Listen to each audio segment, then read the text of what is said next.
Good evening, everyone. Uh, are the audios and visuals available?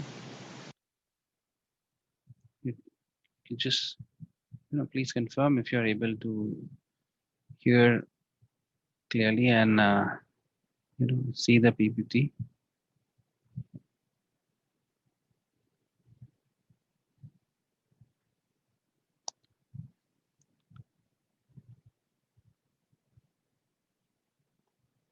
Thank you, everyone.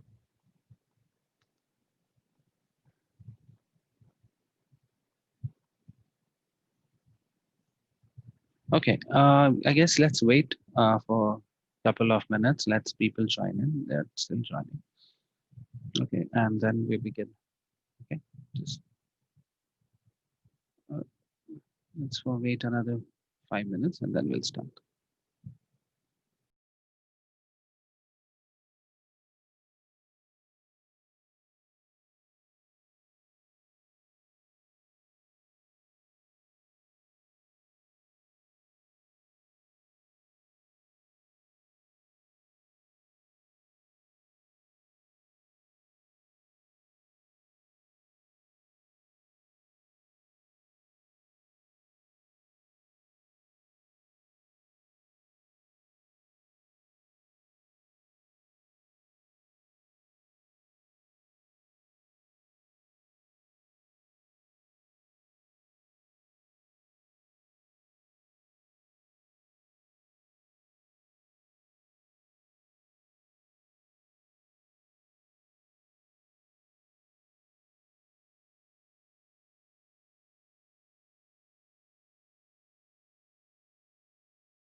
Hi everyone.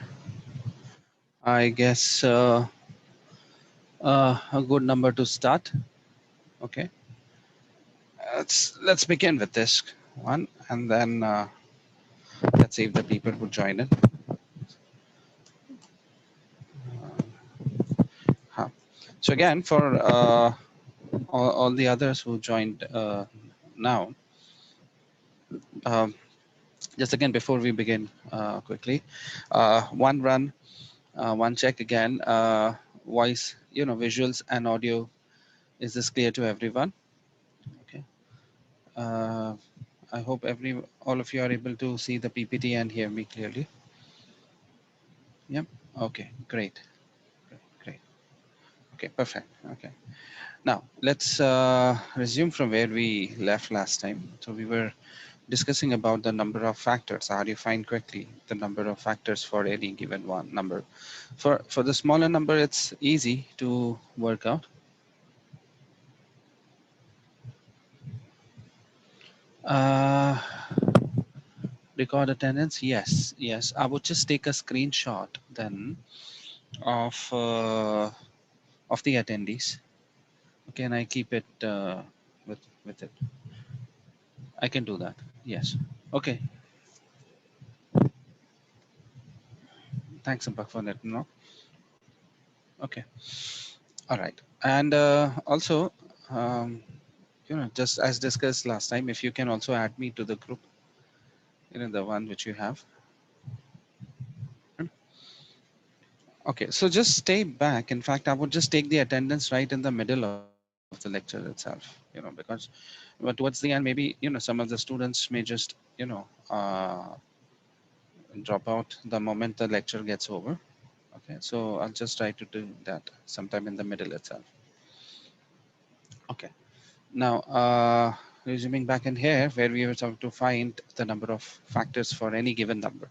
So for the smaller one, as you could have just written and worked it out, but for the bigger numbers, it becomes a little lengthy, tedious process of counting them out. So what we look at as we were discussing about, that all these composites are made up out of prime numbers. So we do the prime factorization in order to know what are the basic constituents prime that a number is made up of. So if we factorize or prime factorize 200, we would see that's made up of 2 into a 10 and a 10, which like 2 raised to 3 and a 5 square. So which means there are 3 of the 2's and 2 of the 5's that made the 200. Now any number that has to divide 200 completely. Okay, so let's say n is a value that divides 200 perfectly, then this n has to get completely cancelled out, from the denominator, just like that what we used to do. That means it will have, or it should have, no prime factor which is greater than 200. Because if I have one of the primes which is not in 200, or any prime which is greater than 200, the number of primes of 2's and 5's that you have in 200, then I'll always have that one extra part what n has, but there's not there in 200. So this n should have the powers of 2 less than or equal to 3, and the powers of 5 less than or equal to 2. Okay, so whenever this condition is possible, okay, then this will always be dividing out 200. So we'll go to that one. So what is the actual range for the powers of x? Now we don't go into the fractional power, so that should be greater than or equal to 0 and up to 3. And here should be anything from 0 up to 2. Okay, so n can have either 1, 2, or 2, or 3, or maybe 0, which means there are 4 possible values of x. And similarly, the number of y's could be anything from 1, 2, or a 0, which means if there is no 5, it's made up of only the powers of 2. And if there is no 2, it will be made up of the powers of 5. There'll be an odd number, of course. If there is no 2, you'll have only odd factors like 5 and 25, both divides 200. Okay, or you can have only even factors. 4 is there, 8 is there, and all that one. So Likewise, you have 4 values of x and you have 3 values of y, 0 to 2. So therefore, the number of factors you can say for 200 would be, just take the power, 3 and a plus 1. That plus 1 is to count 0, because 3 is the power 1 and 2 are 3. Okay, we haven't considered the power of 0 here. So 3 different values plus a 0. Okay, into 2 plus 1. This, and because it's going to be a combination of 2's and 5's, where there is a possibility that 2 is 0 and hence we have only the powers of 5 and that one. So that will take care of that. So 3 plus 1, 4, and 2 plus 1, 3. So 4 into 3, 12. So there would be 12 factors of 200. Okay, so there are 12 factors which would divide 200 perfectly. Okay, so it's all about the powers that you would see on these prime values that you get into that one. Now, as an exercise, okay, we can just quickly check which are these, 212 values. So writing out first, if you see, okay, I'm not counting 2, but there would be the odds. So you can just quickly work out odds, which is 5 raised to 0, that'll give you a 1, and then they're going to be a 5 raised to 1, which is 5, and then you'll have a 5 square, which is 25. So that makes it 3 odd factors. So this 12 includes 1 and n itself. So this is inclusive of 1 and 200. So right from 1 to n. So 1, 5, 25, 3 odd numbers. Now you take the first power of 2, okay, into 2. That's going to give you 2, 10, and a 50. Now you take a 2 square, okay, which will give you a 4. 5 fours are 20, 25 into 4, that would be 100.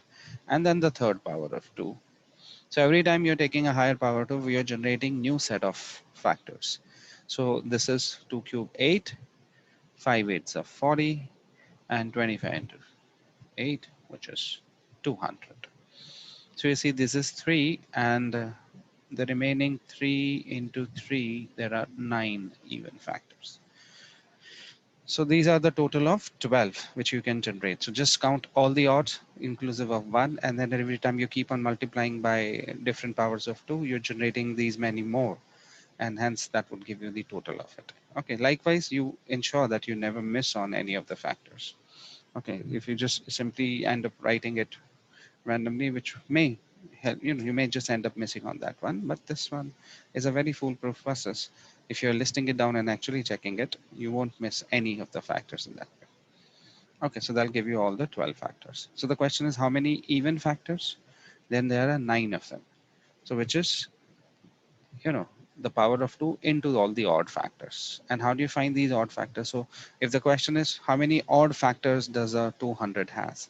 So for 200, the odd number of factors would just be the combination only of the odd powers of this. So same rule, number of odd factors is just the same thing, power 2 plus 1, which is 3. If there were more primes, like 3 is there, 7 is there, then you just multiply all the powers of odd numbers plus 1 times. Okay, just like we did it for this, you do that for the only odd primes. That will give you odd factors. And once you got the odd number of factors, that into the possibilities of powers of 2. So 3 times. So 4 into 3, there are 3 powers of 2. So 3 into 3, 9, which will give you the even numbers of it.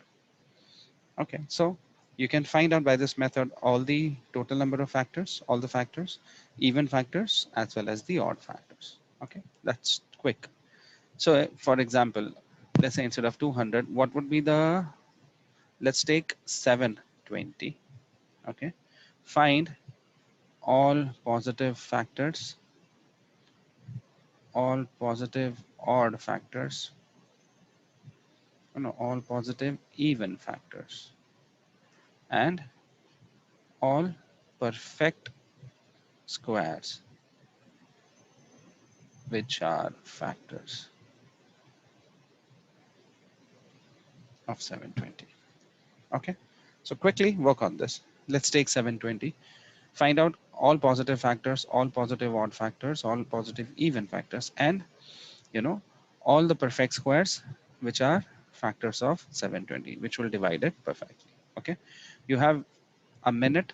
Try this out fast. It's a very simple question. Let's get used to that. Positive 15. No, no, no, no. Ayushi, try that again. Try that again.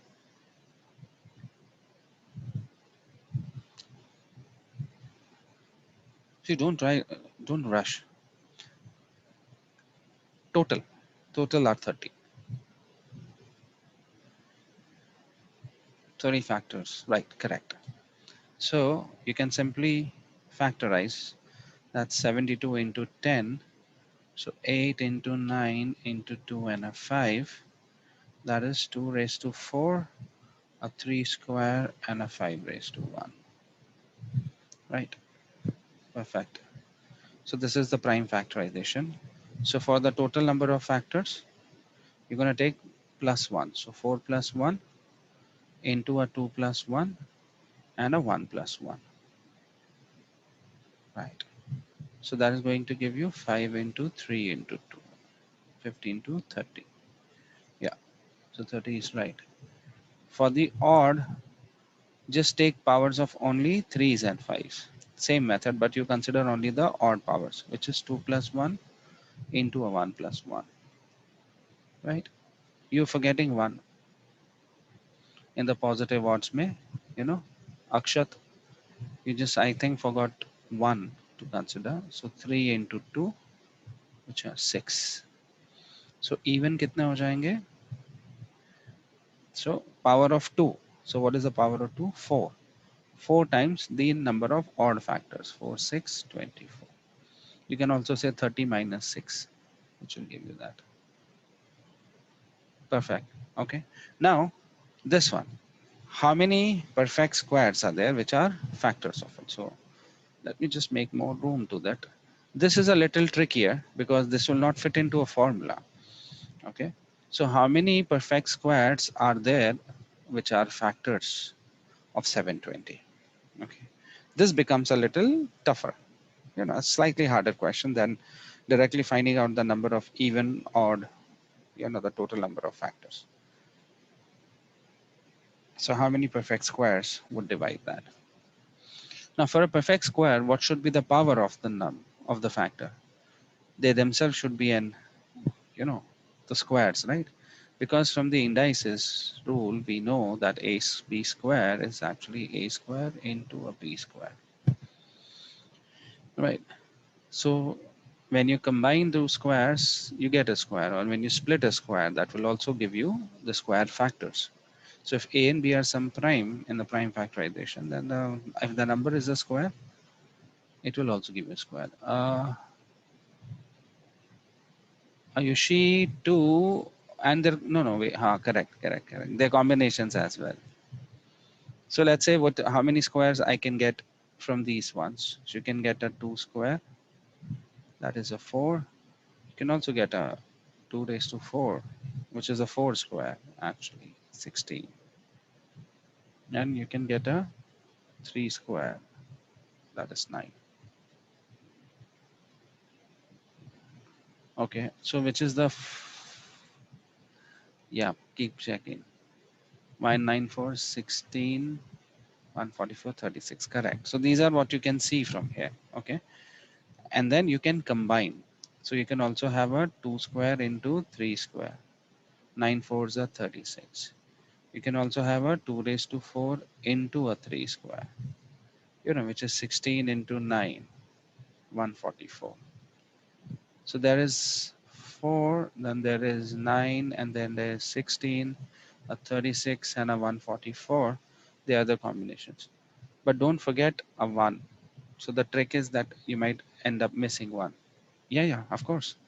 It is a perfect square and is also a factor, right? So that is the catch. Ayushi, that's the way. So you will also have an option, 5 in there. So don't forget 1. That is actually a 0 and a 0 case. So in prime factorization, you don't see a 1, but that is always there.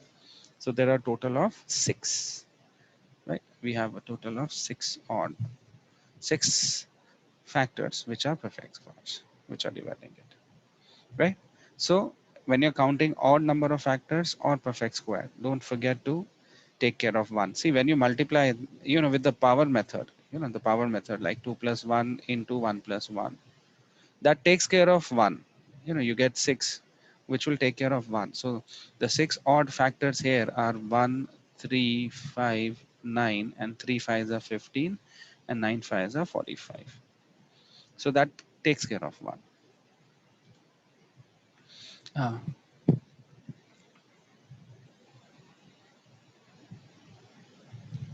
no, not the sequence of numbers. No, no, no, no. They will not ask you something like that. They'll ask you the total number. What is the total number of perfect squares which are factors of it?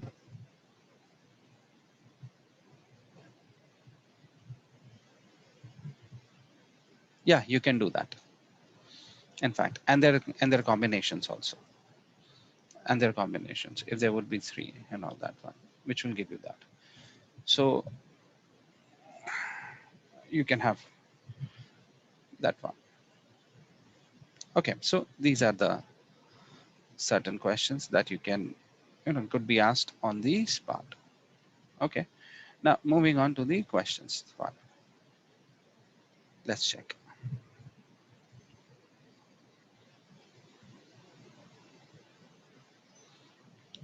For the even one, you can take the power of 2 and multiply that with the number of odd factors. Okay, so I'll just show that. That's just a question asked. So that was 2 raised to 4 into a 3 square into a 5 raised to 1, right?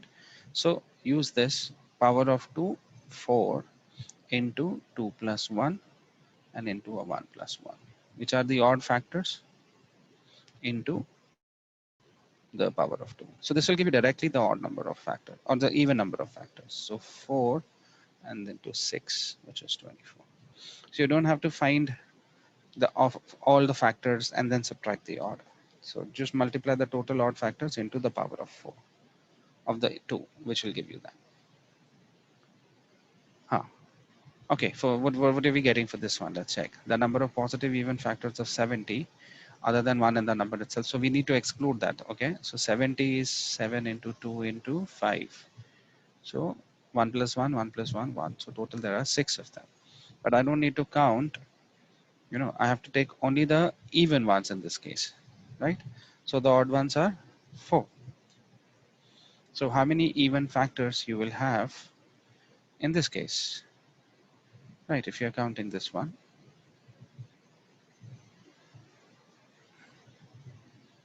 So 2 cube, 8 total of them, out of which 7 and 5 and 1 are the odd factors. And you have to exclude that. So 1 and number included, so that leaves 6. Out of these 6, there are 2 odd factors, 7, 5, and 7 into 5, 35. So here, the number of even factors would be 3.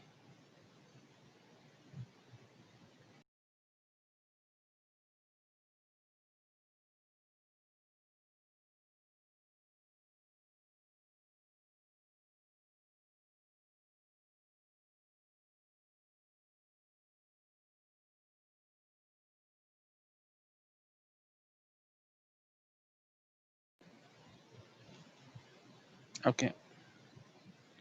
And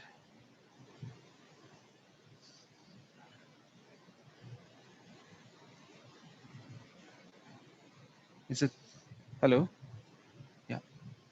So we get for this one as 3, there is this 3, right? The number of positive odd factors of 68. Okay. So 68 is, you know, the factorization of 68 would be 2 into 34, which is 2 square into 17. So there's only one, which is 17 itself. So A. Yeah, correct. A is correct. So you see, we get A. There are 3 of them, and whereas there's only one for this one. Perfect. Okay. Twice the number of prime factors of 45 and the number of prime factors of 90. So 45 is 9 and 5.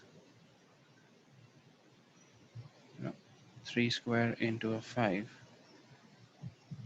So therefore, there there are two prime factors, okay, or it's a distinct prime factor, so 3 and 5, and then there would be total of this one. 90 again is just the double, so 2 into 3 square into a 5. Okay, so which one is bigger?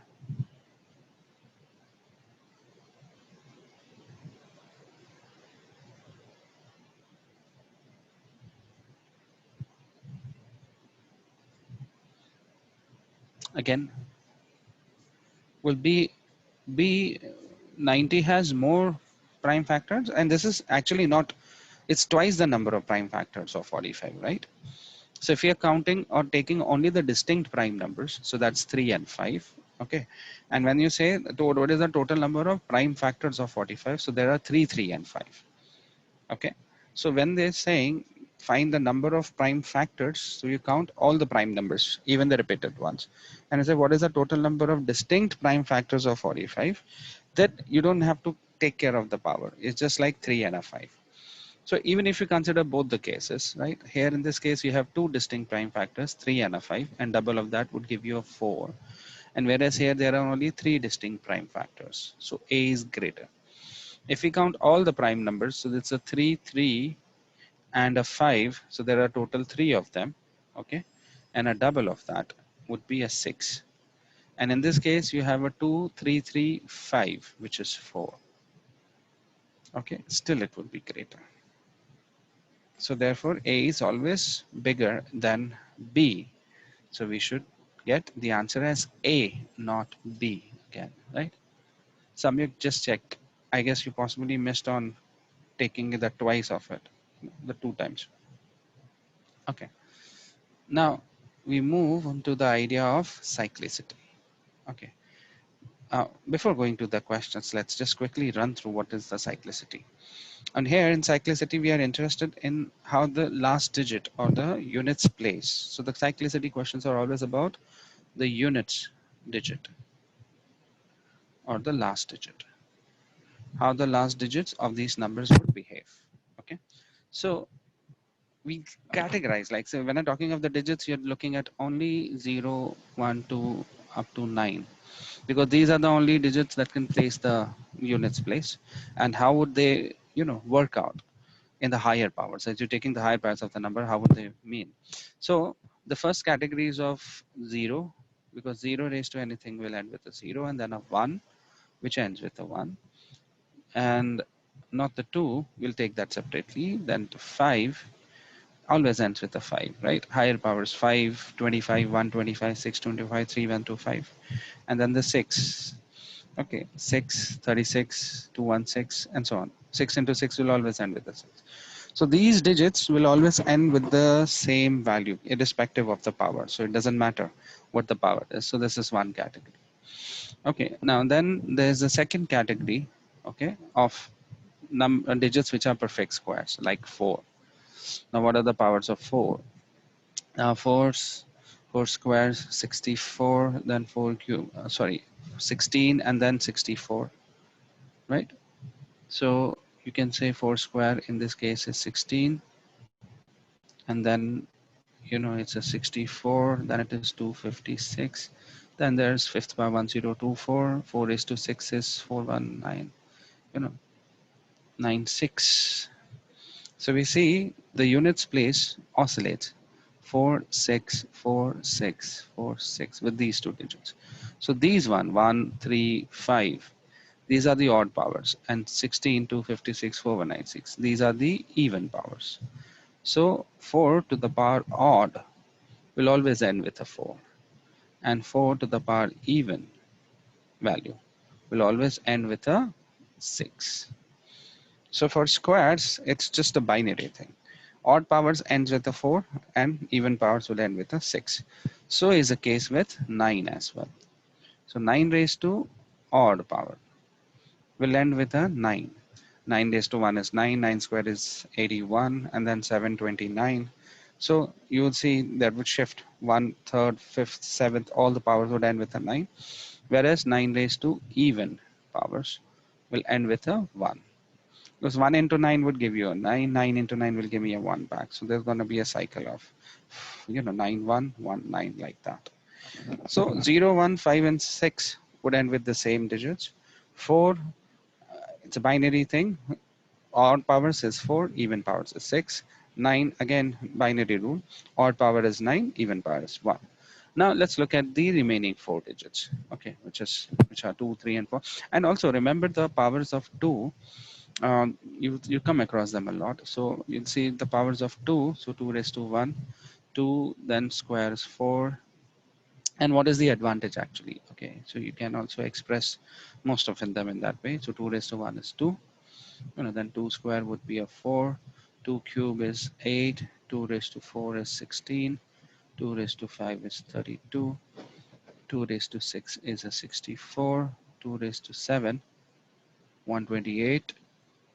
256. 512. 1024. 11 is 2048. 2 raised to 12 is 4096. So, just double the values and go up to 12. That's enough. Now, once you do that, you'll also help us to remember the powers of 4. So this is 4 square, this is 4 cube, this is 4 raised to 4, this is 4 raised to 5, 4 raised to 6. So these 12 numbers will help you to remember 12 powers of 2, 6 powers of 4. That is 8 raised to 1. This is an 8 square. This is 8 cube, and this is 8 raised to 4. So 4 powers of 8. This is 16 raised to 1. This is a 16 square, and this is, a 16 cube. So that'll go with the 4. 4, 8, 12. Right? And of course, if you wish, you can also remember a 32 square, which is a 1024. Right? So these 12 powers will help you remember 6 powers of 4, 4 powers of 8, 3 powers of 16, and also a 32 square. So that's how it becomes important. I mean, you can just relate them quickly with that part. Now, if you look at the last digit, it's 2, 4, 8, 6. After that, it's go back to 2 and then 4 and then 8 and 6. So you see, this is the cycle that it repeats in 2, 4, 8, 6, 2, 4, 8, 6, again 2, 4, 8, 6, and so on and so forth. It repeats after every 4 terms, 4 steps. Okay, so we don't know what third power will end with. Third power can end with 8, 6 with 4, 9 with 2, 12 with 6. So multiples of 3 can end in anything, or the multiples of 2. But what we know is the multiples of 4, where the cycle ends will always end with a 16 and a 6. So therefore 4 ends with a 6, 8 also ends with a 6, 12 also ends with a 6. So one thing which is certain from the cycle is that whenever the power of 2 is a multiple of 4, I know its last digit is always going to be a 6. It is always definitely going to end with a 6 because it would have completed even number of cycles, and hence it would be on the last time. So if I have to find out larger powers of 2, how do we work? So for example, if I have to find what is 2 raised to 379. Okay, what is the last digit this will end with? So what I need to do is find out the closest multiple of 4 to this number. Now, for the multiple of 4, the test is just look at the last 2 digits. If the last 2 digit is divisible by 4, the whole number would be divisible by 4. So 2 raised to, it's 79. So what is the closest multiple of 4? That this will end with 80 is, so hence 76. So 376 plus 3. 376 is a multiple of 4. Now, whatever is the closest multiple of 4, just cancel that power. We don't care. It would have ended with a 6, and hence it resets. After resets, it's another 3 powers. So hence it's going to end with 8.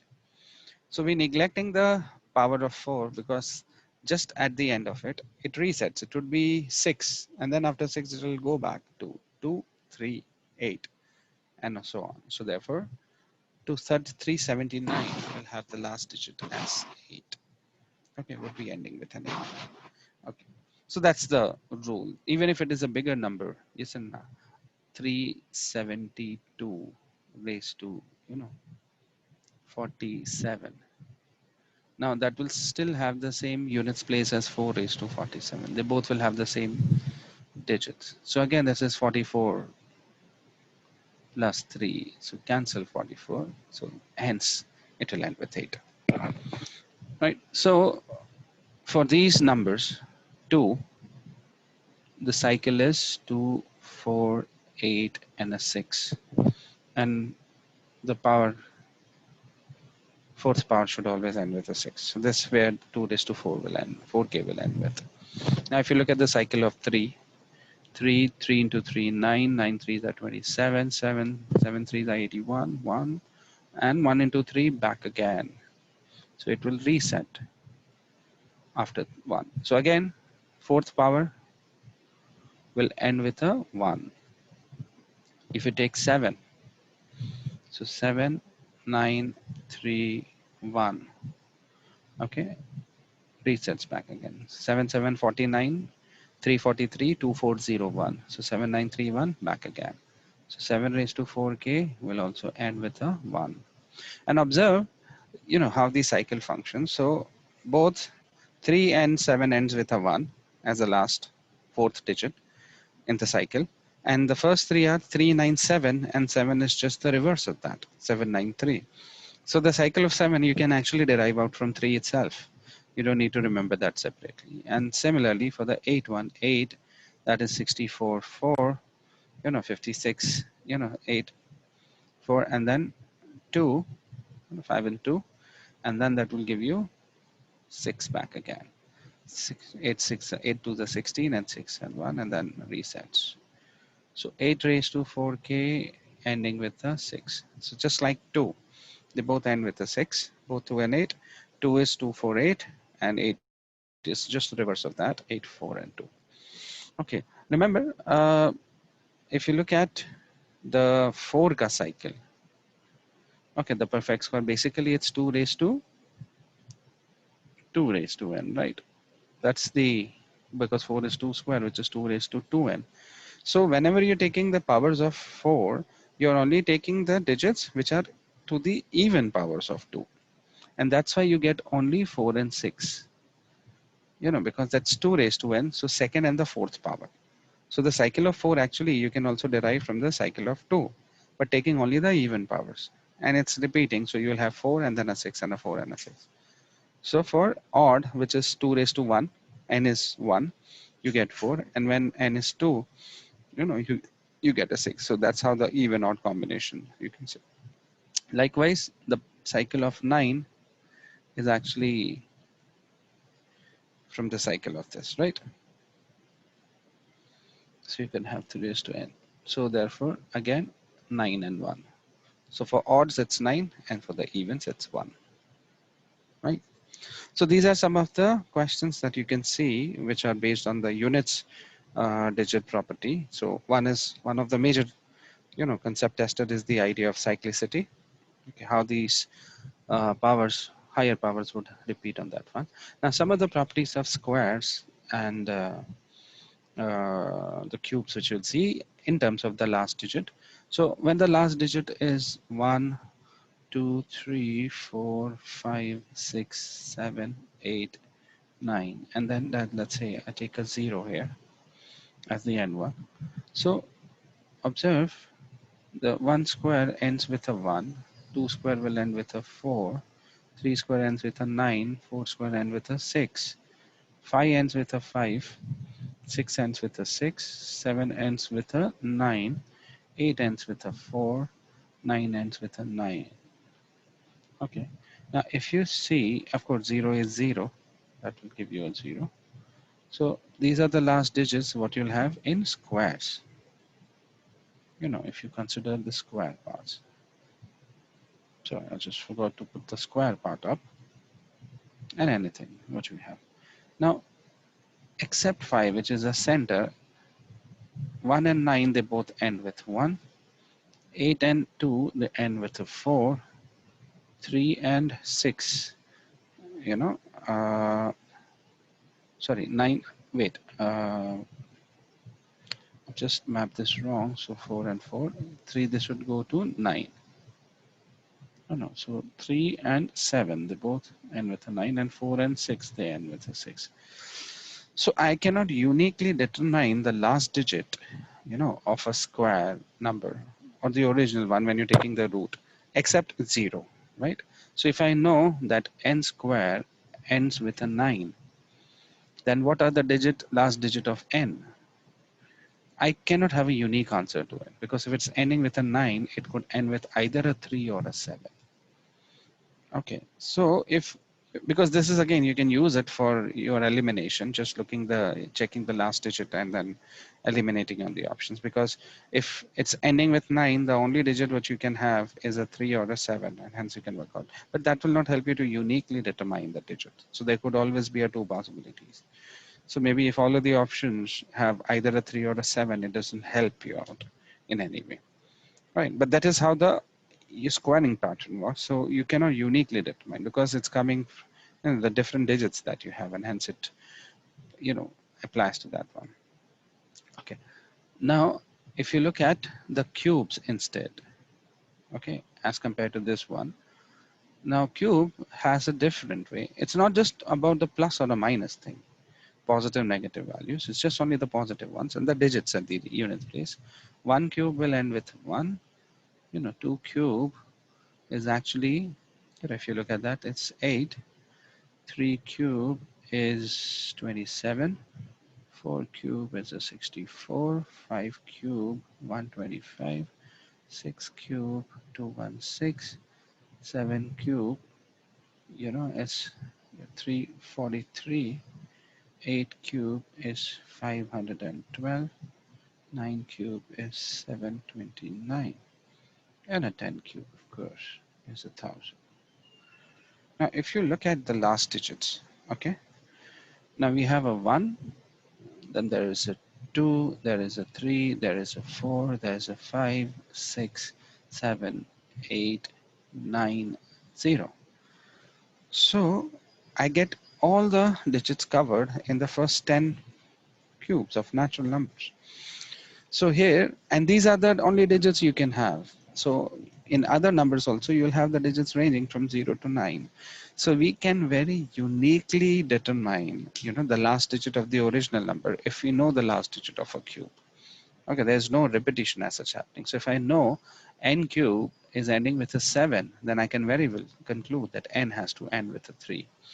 Because only when it's 3, the cube will end with a 7. If a cube is ending with a 5 would always give you a 5. It's ending with an 8, it has to be 2. Ending with a 3, it has to be a 7 in the original ones. So for cubes, it's very easy to uniquely determine that, and hence you can zero into the answer or eliminate a lot of them. Also, if you observe a perfect square, okay, you didn't see the last digit as 2, 3, 7, and 8. A perfect square can never end with 2, 3, 7, and 8. You'll never have them as the last digit of it. So in the options, if you have any one of these, which is having a last or unit place as 2 or 3 or 7 and 8, and the answer is a square, then you can very well eliminate all those options. You cannot have them as the final answer. So that helps also as one of the elimination technique. Okay. Again, it's interesting, okay, why a square cannot end with 2, 3, 7, or 8. Observe as per the cyclicity rules. Okay, because that's the answer there. You see the cyclicity. Okay, 1 will end with a 1, 2 will end with 2. The cycle of 2 in this case is 2, 4, 8, and then a 6. 3 is 3, 9, 7, 1. 4 is 4 and 6. 5 is 5, 6 is 6. 7 is, 7, 9, 3, 1. 8 is 8, 4, 2, and a 6. 9 is 9, comma 1, and 0 is 0, of course. Now, if I'm looking at a square, a 1 square will end with a 1. A 2 square, it's a second power, will end with a 4. A 3 square will end with a 9. A 4 square will end with a 6. It's a second power. 5 square will end with a 5. 6 square will end with a 6. But a 7 square will end with a 9. An 8 square will end with a 4. Okay. A 9 square ends with a 1. And a 10 square will end with a 0. So you see that 2, 3, 7, and 8, will come only as the first power or of the type 4k plus 1. So you can get the last digit as either 2 or a 3 or a 7 or 8, and even the power is of the type 4k plus 1. So it could be either a 5 or a 9, or a 13, and so on and so forth. But for an even power like a square, okay, it will never end with it. So in fact, you can say not just only the squares, but no even power, of any number can have 2, 3, 7, or 8 as its last digit. Because with these ones, the only digits you can have with the even powers, like say 2, 1, 2, 3, 4. It either would be a 4 or a 6, a 9 or a 1, a 9 or a 1, and 4 or a 6. This is the only one which an even powers would generate. Okay, so you can never get back 2, 3, 7, 8 ever in the squares or any even powers. And that's the logic. Now let's quickly move on to the ideas of this one, cyclicity. Okay, check this one. Be careful with the digits.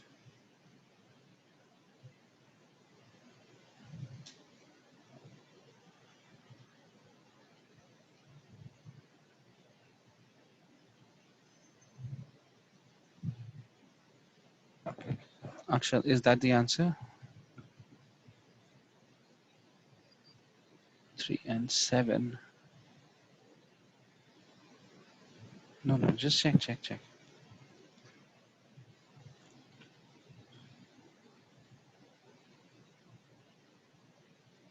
Yeah, oh, I figured that out. Option B. Yeah, Samyok, sorry. You're just rushing out. How can you have a units place as -1 if you have taken that?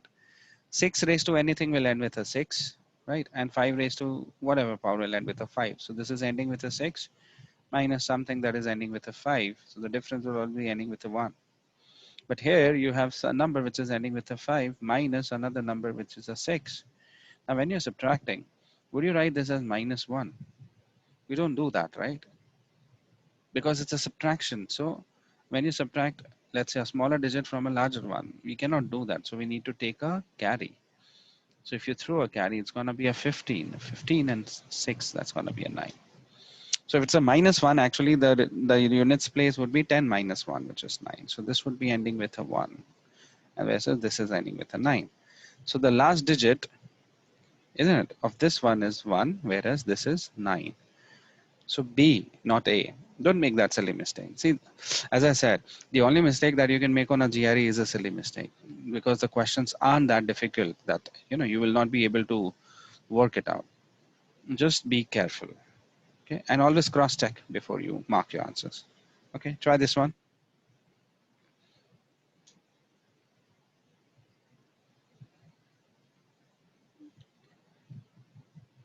In fact, there is a very direct shortcut to this as well.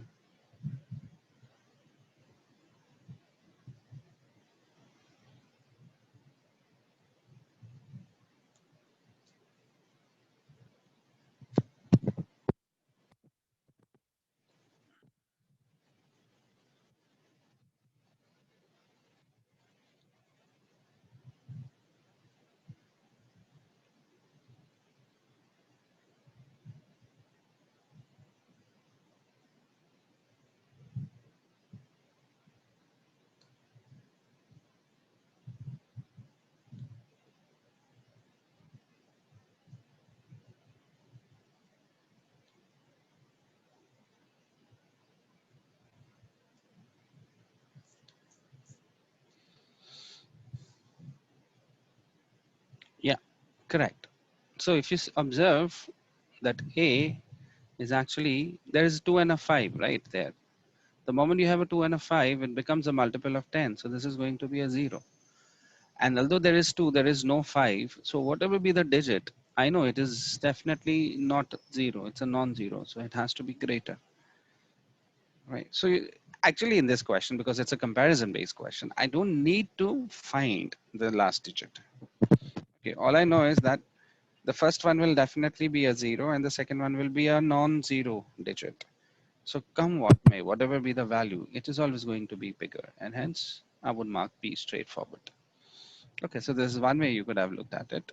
Okay, if you have to actually find out the last digit. Okay, now what will be the last digits? Actually, 3 raised to 12 will end with a 1, 2 raised to 10 will end with a 4, 5 will end with a 5.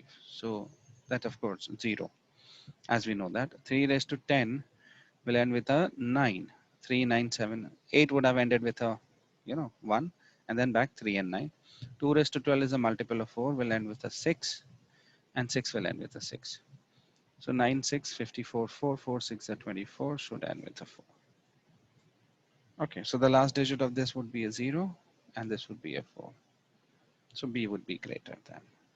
Okay, so that's B is the answer. B is correct. Yeah. Okay, next one.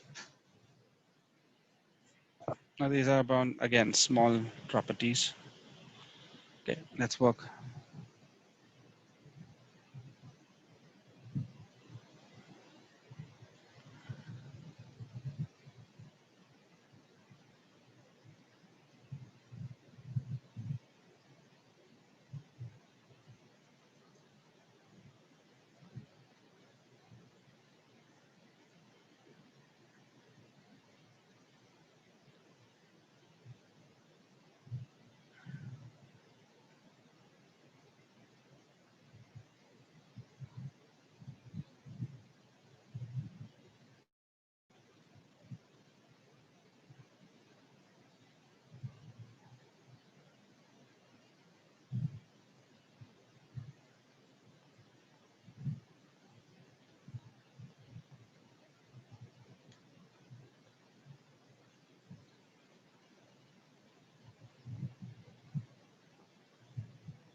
Okay, yeah, what do we see? D, right.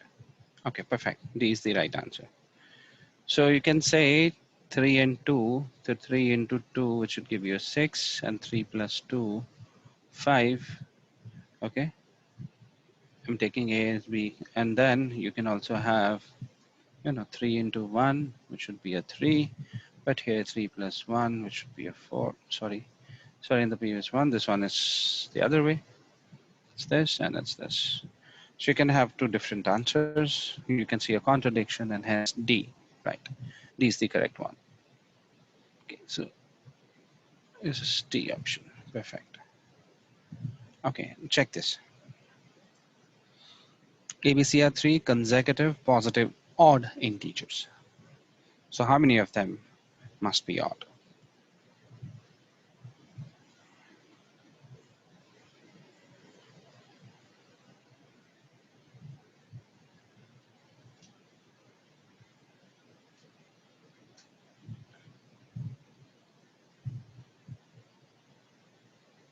Question.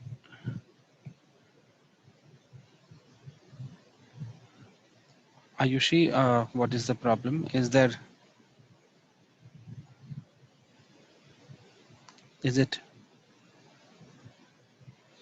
This is the multiple answer. So you need to work with which of them are the odds. Okay. Now, as we've seen that the number of odds, whenever it is about the sum, okay, you just need to count in the number of odds in each. If the number of odds are odd, the sum is odd. If the number of odds are even, the sum is even. And ABC are all positive odd integers. So if there's an even coefficient, it would be even. And if there's an odd coefficient, this would be odd. So in the first case, there's no coefficient, all of one. So there are three odds. In the second one, 2b will be even, so two odd numbers. In the third, again, 2a will be even, so two odd numbers. In the third, 2c, so two odd values.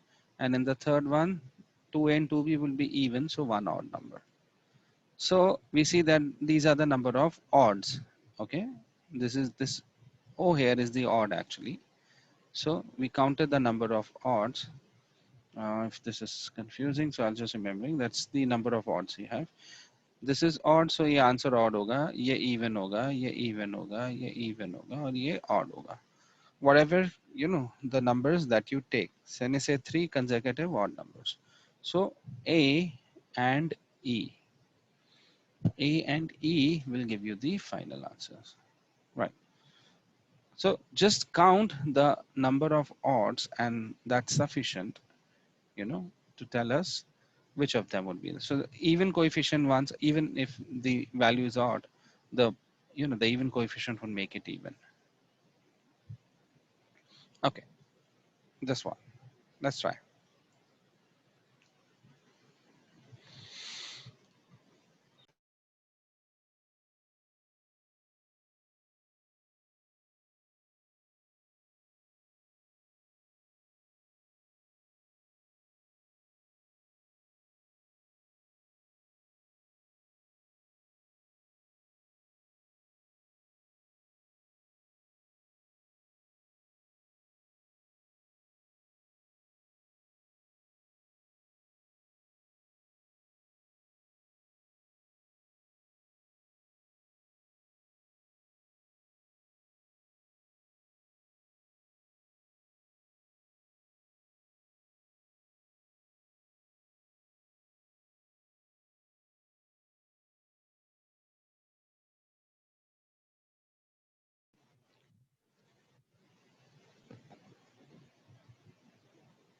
Yeah, let's see.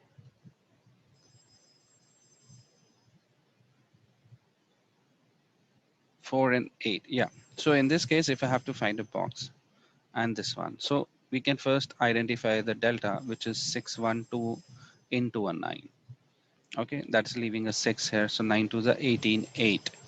So this should give you an 8 because this will come as this product and ending with an 8. And 8 minus this box, gives you a 6. Now something here minus an 8 is leaving a 6. Now, if that means x has to be less than 8 itself because 8 is a bigger one. So therefore, this one should have been actually a 14 because 14 minus 8 will give you a 6, right? So therefore, x has to be a 4. So this should be a 4 and this is an 8. So this will be a 4. So therefore, B should be the answer, right? Okay, just back solve it and that would give you the answer. That's a division one, right?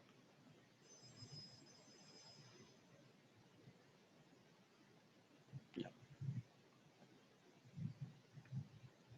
Okay, let's try this. Which of the following must be even? When you say must be, it should be true for every value of A, B, and C. And there are consecutive positive integers. So which of the following must be an even number? Okay, try this out. So could be multiple answers also in this case. Let's try.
that ABC are positive integers, which are must be. Okay. So only A and C. Now consecutive positive integers, which means there are two possibilities. See, for the three consecutive, it could be even odd. So there could be one odd or two odds. In this case, if you're talking about the sum, it will be an odd always. And in this case, it should be like say 1, 2, 3, or a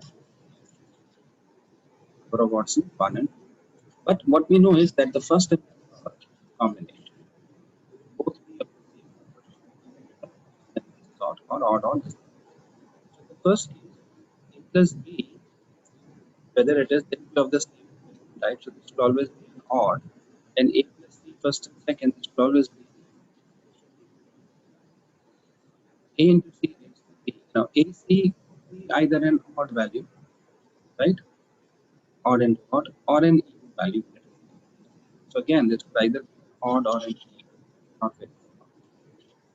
B plus C again would always be, when we are adding even plus even or odd plus odd, which would be always even. And B plus 1 could either be odd or an even. B is odd, this one would be even. When B is even, this one would be odd. Odd or even. A plus B plus C, two evens, one odd will give you an odd, whereas two odds and one even actually. And A raised to B plus C. So A could either be an even value or an odd value. So therefore, this would be either an odd or an even. Therefore, option A. Okay, as per this, because there is a small typo in the question, as I was remember what was the question, but this thing was the second option. But as per the second option, only A will turn out to be even,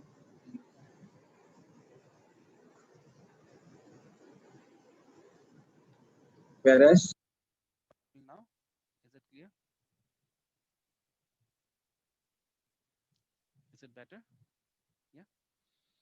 Okay. So as per these options, okay, the only option that works out to be even always is A. Rest all, could be either an even or an odd one. So some of you have marked A also, right? A is fine, yeah, but you have marked C. Again, the problem with the C here is you don't know. So if it's an even odd even type, right? So even plus even or an odd plus odd, this term is definitely even, but B plus 1 could either be an odd or an even, no? Depending on B is odd, like in this case 2 plus 1 3 ho jayega, and 3 plus 1 4.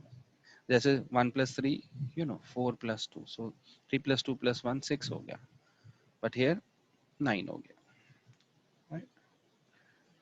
So it could be either odd or an even in this case. So B plus 1 could give you an even or an odd. So 3 plus 1 3 into 2 plus 1, which is 3 or 9 दे दिया. And here 4 plus 2 8 into 3 24 वो even हो गया. So that's where the C would miss, right? So this one should give you the answer as A. Okay, I guess the answer option would not match here because there is a problem with the question. There was small errata that you will get. Okay, so that's why this would go in the power actually. Okay, I think there was some change in the option C. That's why it is not working. So there was option A and C. There's some errata in this one, so therefore the answer is not matching. But for these given values, only the first one will give you an even value. Is that clear? Because for the C, this may not work for every given combination of A, B, and C. Okay, now let's have a look at this. Okay, let's try this one.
Okay, let's see this one. B. Yeah, B is correct. Now, instead of checking the numbers, because again, we are taking A, B, C, D, E as positive integers, and what we know is A is less than E. Again, when you're taking the numbers, it depends how many options would you consider. Yeah, how many combination, because just taking one set of numbers and deducing on that is usually a risky proposition. So what we could have seen here is that B, C, D is common. So eliminate that. That is gone. So what is left is only the product of A minus 1 into E and A into E minus 1. Basically, if you would see, this is the product that would matter. And if you simplify, what you get is AE minus E, and that is AE minus A. Now, as E is greater than A, you are subtracting a bigger number here in this case, and you're subtracting a smaller number. So this difference would always be lesser because AE is the same number again. So AE में से E subtract किया greater one, AE में से E subtract किया smaller one. So therefore B1 would have been greater. Okay, so instead of taking numbers, just one step, you could have just said B, C, D common, remove it. These are the only two terms. Usko simplify करके we see this one would be 1. Okay, so hence that would give you the answer. B. B is correct. Okay, next. Let's try this.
Yeah, what is the answer this time?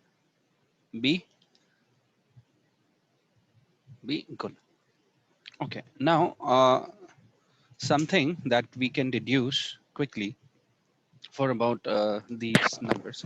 So generally, if it is taken as a 3-digit number, okay, we can write a 3-digit number in a general form. Like say as a 1, 2, 3, you can take the examples and both that. So one is in the, if it is an ABC, then we, instead of writing a 3-digit as ABC, because that simply looks like a product of 3, we'll have the place values also. So that is a 100A and a 10B and a C. Now, when you take the reverse of that, so it's going to be a CBA. So which will have 100C plus 10B, that will not change, and a A. And if I'm taking the difference, okay, or first in that case, a sum. So 100A plus A, which should be 101A, and a 20B, and 10 plus 101C. Right now, 101 is actually a prime number. Okay, so we cannot see that 20 coming out. So we can just rewrite this as 100A plus a 20B plus a 100C and an addition of A and C separately. So just break it and rewrite it like this. So from this, we can take a 20 common, and this would be a 5A plus a B plus a C, and then here an A plus C. Now this is of the type dividend is divisor into quotient plus remainder. Okay, now in this case, it's XYZ, so hence this ABC would be XYZ. So the remainder is actually X plus Z that we have. So B is the answer. So X plus Z, which will always work for any given 3-digit number. So this is a more generic solution, irrespective of taking the numbers and working out. So this would always give you the remainder as the sum of the first and the third digit. Okay, that is one property that you can remember that will work for every 3-digit added to its reverse. Likewise, if you need to subtract, so let's say 100A plus 10B plus C minus 100C plus 10B plus an A. Now, if you subtract, you're going to get 100A minus A, which is 99A, minus C minus 100C, that is 99C. So 99 common, A minus C, right? So which is 9 into 11, you know, into A minus C. So therefore, the difference of a three-digit number with itself is always divisible by, okay, 9 and 11. So you take any three-digit number, reverse and subtract. The difference will always be divisible by 9 and 11. Okay, always for any three-digit number. Likewise, if you do it for a two-digit number, you know, you take its reverse, which is 10y plus x, you add them out. So 10x plus x, 11x plus 11y. So the sum of any two-digit number with its reverse is always divisible by 11. Whereas in case if you subtract, you know, if you're subtracting here of two-digit with its reverse, the difference in this case will be 10x minus x, 9x minus y minus 10y. So it's minus 9y. Remember, it's x minus y, the difference of the digits. So which is 9 times of x minus y. So the difference of a two-digit with its reverse is always divisible by 9. Okay, these are the standard rules. You can remember them and apply. Okay, so two digits reverse, addition is multiple of 11. Difference is a multiple of 9. Three digits reverse is a multiple of both 9 and 11. Sum we cannot say. You know, it could be anything that will depend basically on the digits, because of, you know, 101 being a prime number, we cannot take anything common. But if the digits are even or any other multiple showed up, you can take it common and then work out. Okay, so that's very question specific, right? Okay, moving on to the next one. So yeah, B is the correct one. Okay, let's try this. Let's on the remainders.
Yeah, what's the answer for this one? F, only 12, or there's more than one possible answer?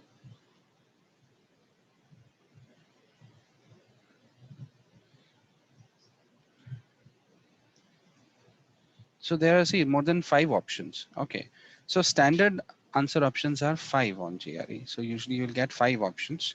Okay, if there are more than 5, then these are the multiple answer choices. Means all the MCQs, but you can have more than one answer choice. Actually, if you look at the standard convention, if they are unique answers, that's only one answer choice, correct? So they are usually oval shape. And if there are multiple answer choice ones, then you have a box shape. So if there's a box one, you get to know, okay, okay, there could be more than one possible correct answer in that one. And that will be more than 5. You know, you can go as much as up to 10, 11, 12 options also, right? So you need to check all of them and work that out. So it's also possible here. Yeah. So just check everything that is possible in this one, because you have more than 5, so hence 6. So a number greater than 20 when divided by 7 leaves a remainder of 5.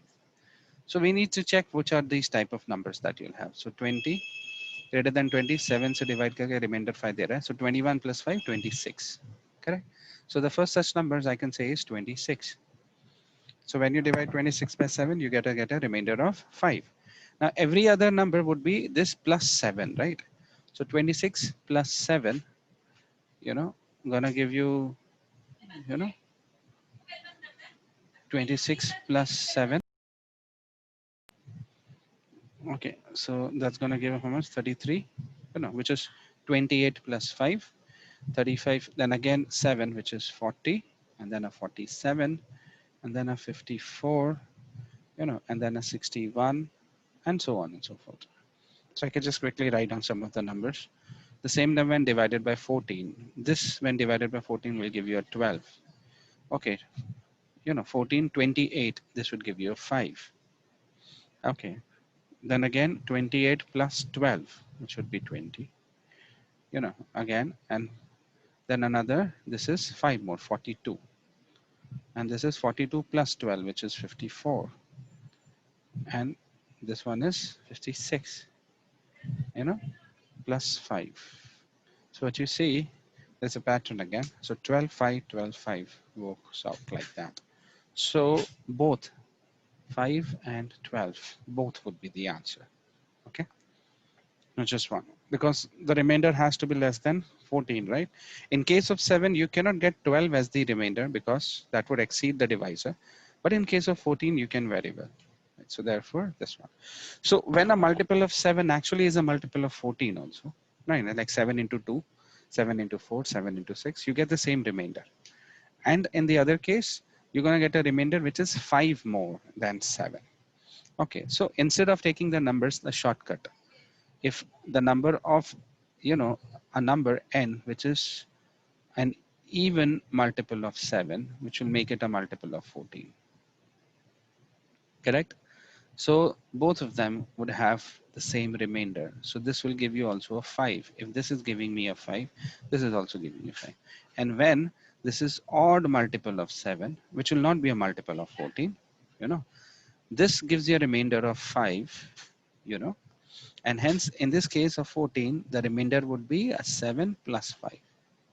Because 14 is 7 more than, it's an odd multiple of 7. The next even multiple will be 7 units more and another 5. So the remainder for that one would be 7 plus 5, which gives you a 12.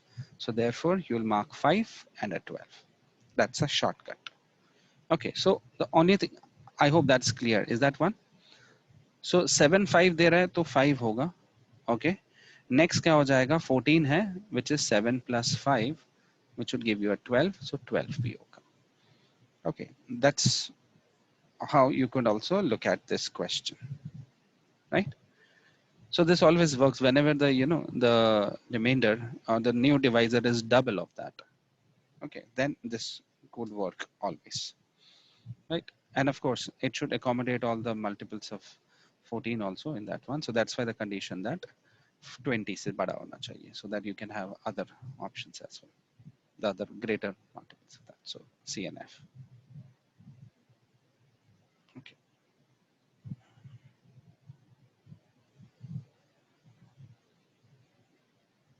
Now, next one.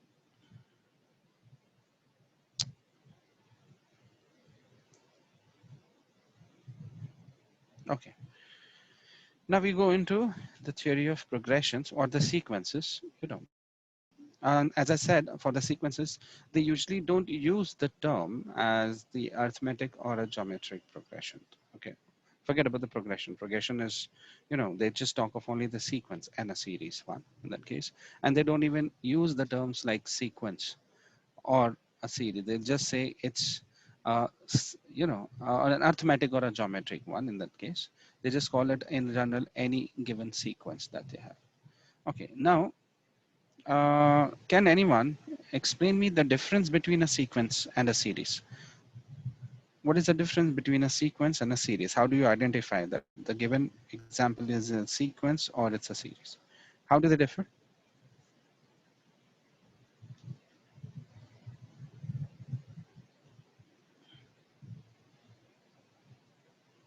Anyone?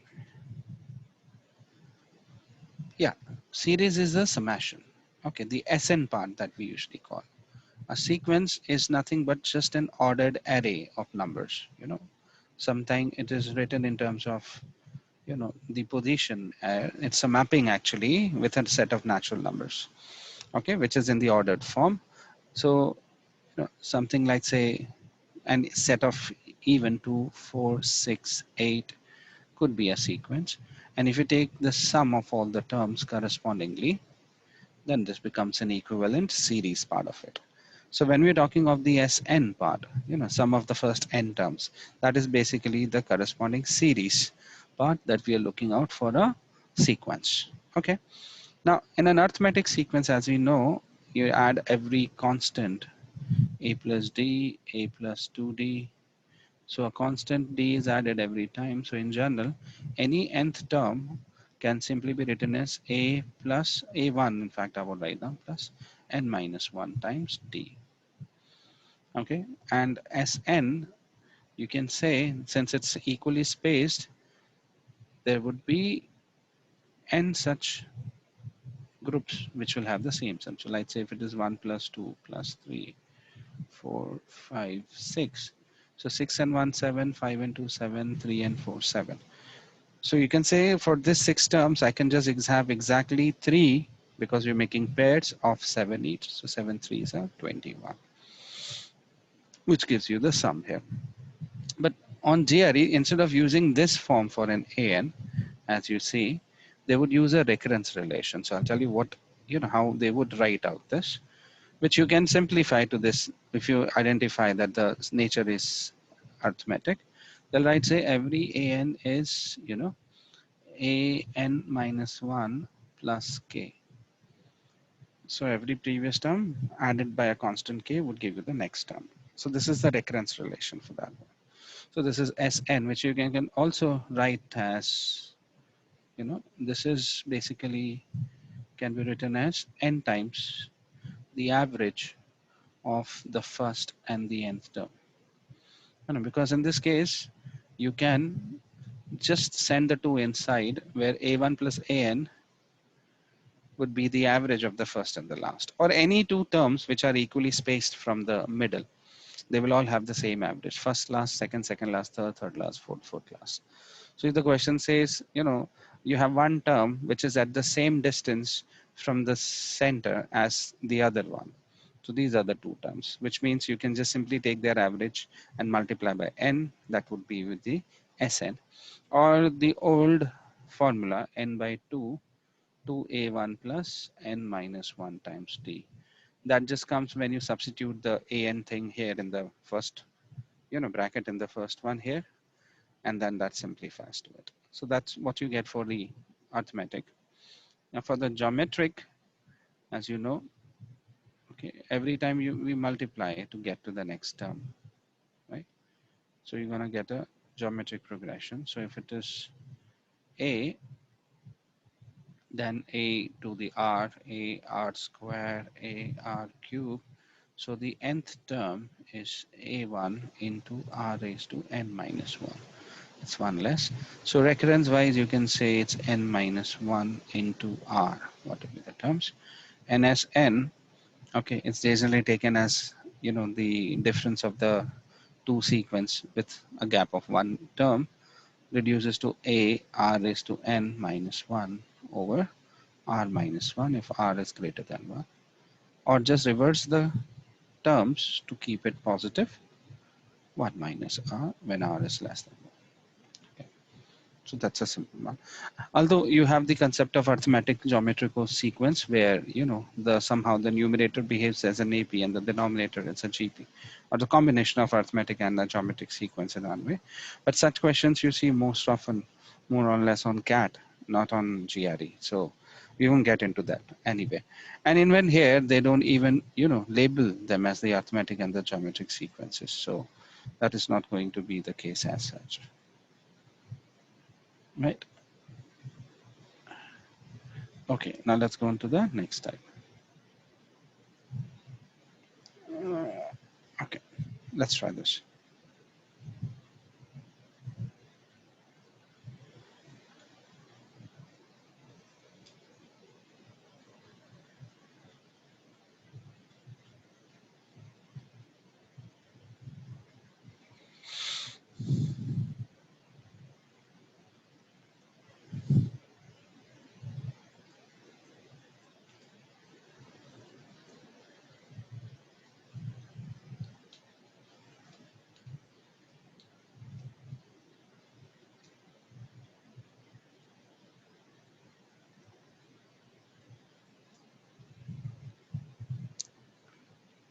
Right. 585. Okay.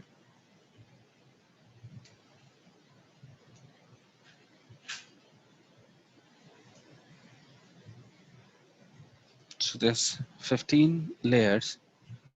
You start with first 11, and then there is 15, and then there is 19, and they're going to be 15 terms like that. So this is a plus 4 and a plus 4. Right. So the last term here would have been 11 plus 14 into 4. Right. Yeah. So 11 into 14 into 4, which is going to be 14. 4 is 56, 67. Okay. 66, 67, and 11. So that is basically 15 by 2 into 11 plus 67, which is 15 by 2 into 67. 11 is 78. Right. So cancels off 78 many times? 36 times. 39 times. Okay, so 15, 40 minus 1. 600 minus 15. Right, that's 585. Perfect. Yeah, gets you that. So you know the term, so you can find out the last one and then simply take the average of that, which is 585. Oh, that's the correct answer. Perfect.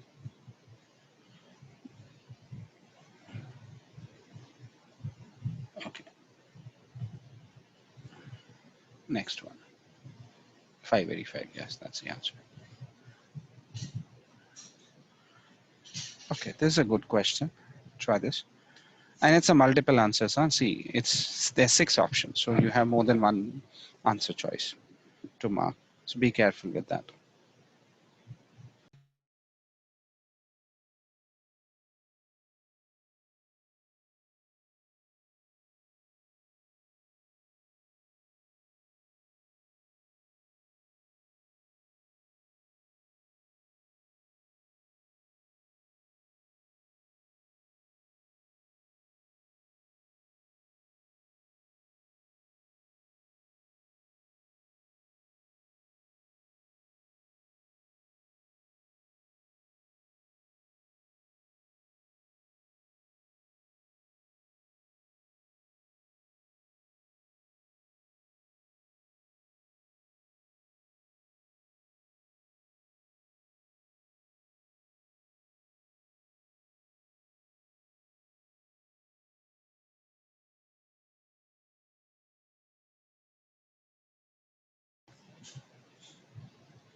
Okay, just doing a little one. A and D. Good, Mansi. Akshat, Sarth. Okay. So it's a GP, right? As it's given from this relation. So it's geometric series, the ratio of second and the sixth, are 4 and 64. So AR over AR raised to 5, which is, or do the other way, okay? R raised to 4, just taking the reciprocal is 64 by 4, which is 16. So the R is plus minus 2. It's an even power, so therefore there would be 2 possibilities, okay? So the first term, AR, or the second term, so A plus minus 2 is 4. So you can say A is also 4 divided by plus minus 2, which is also plus minus 2. See, the ratio or the signs for positive R, A will also be positive. And for negative R, A would also be negative. So therefore, when I'm taking S plus minus 2 for R, A is also a plus minus 2.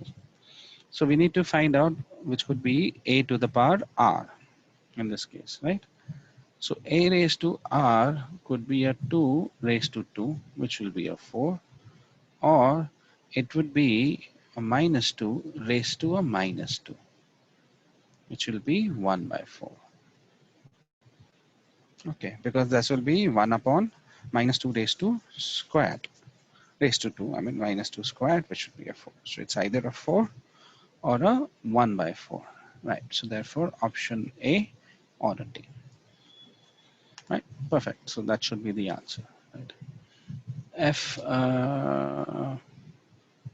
Kita, you won. Just check, huh? Ankit, you know, just, you possibly might have just miscalculated somewhere, huh?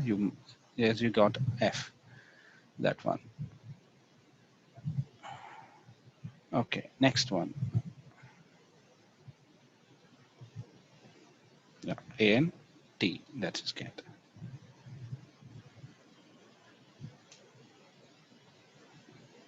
This one is very easy, guys. 10 seconds. Give me an answer in 10 seconds.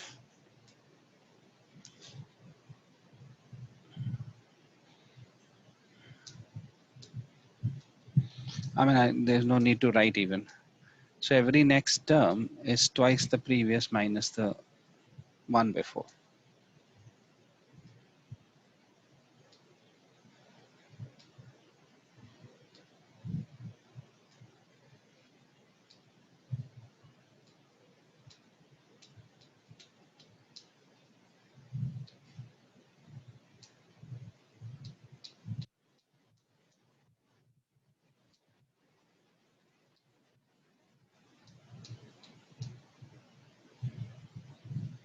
You guys took,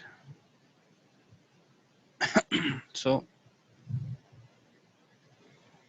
just 1 and 2. These are the first two terms. So third is 2 times are 2 minus 1. So 2 into 2, 4 minus 1, 3.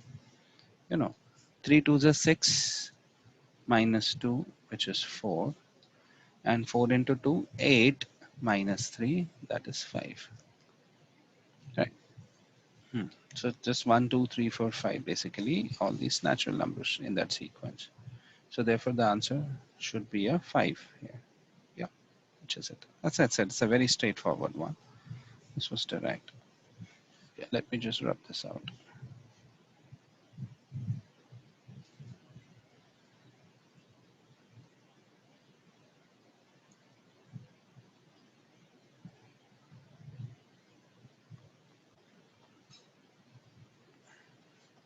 Okay, this is again the more general formula.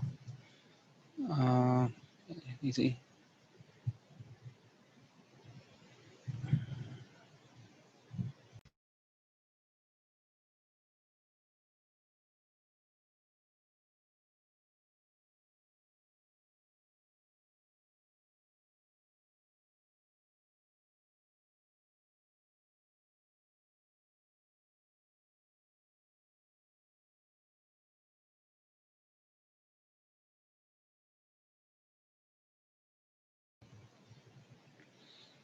The Yeah. So this is basically an AP, right? Every next term you can write it as xn plus 1 is actually xn plus a minus 3. So you're, instead of adding and subtracting a 3, sequentially. So therefore an would be, the first term, a plus n minus 1d. So the first term is 0, right? 0 plus n minus 1 times minus 3, which is 1 minus n times 3, right? So B. Okay, yeah, B is the correct answer. You could have just taken, n equals to 2. So second term should be minus 3. So substitute n equals to 2 and check in which option you can get a minus 3, right? Or at, n equals to 3 would have given you a minus 6 also. So substitute and check. That would have also be okay. Now the next term, next question it's related to this only, but here we need to find out what is the Sn part.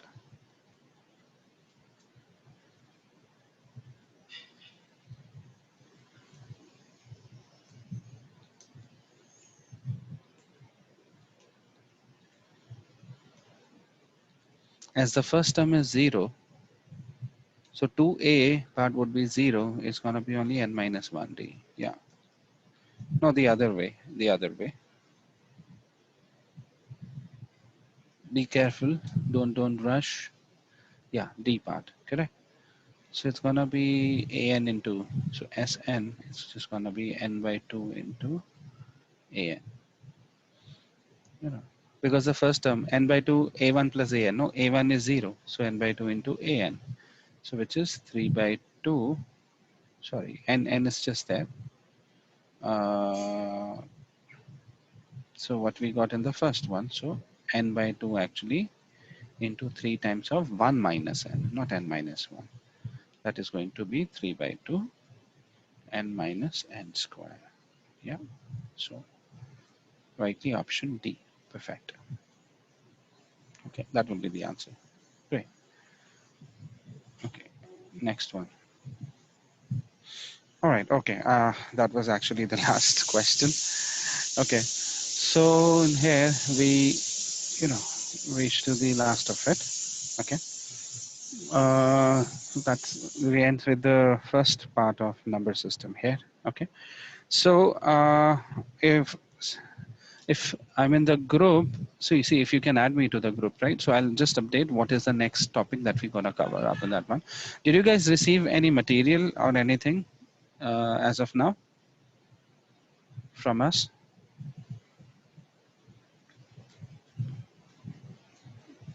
Not yet.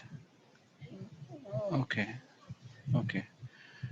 Uh, Samyak, you have my number, right? So maybe if we can connect, you are the team lead out here who's handling out this project from your college. You're the college rep for this project. Huh, please, can you just get in touch with me, because I would also like to have a couple of things, discussed out with you just to get a bit of clarity. So maybe possibly tomorrow or tomorrow anytime, morning, afternoon, just give me a call. Right? Just have a couple of words with you. Okay. All right, guys. So we end today for this one. I'll just update you, okay, at least with Samyak, what is going to be the next session. What topics are we going to cover? And if it's possible, you can just, quickly run through some theory part of that one. Okay. I hope by this coming week, you should be getting on your material and all that also at the same. All right. So I'll see you next. Okay. I'll update you when it would be the next session. So we'll meet. Did you start with your verbal class as well? Is there any verbal session that happened with you, guys? Not yet. Not yet. Okay. Take care. So I'll just have a small check on that, and I'll also update you on that. Okay. Till then, okay, you can just quickly run through this part. Okay. There is this video recording of these sessions also, which are available, so you can go through them, go past that one, and once things are there, then also share some extra practice material that you can work out on the side. Okay. All right, Samik, I'll just wait for your call tomorrow. Just text me. This is also my WhatsApp number, so if you can just let me know half an hour before that you're gonna call. Okay. Thank you, Pranjal. Thank you. All right, guys, I'll sign off for today. We'll catch up again in the next session. Till then, take care, goodbye, and stay safe. Right? Bye-bye.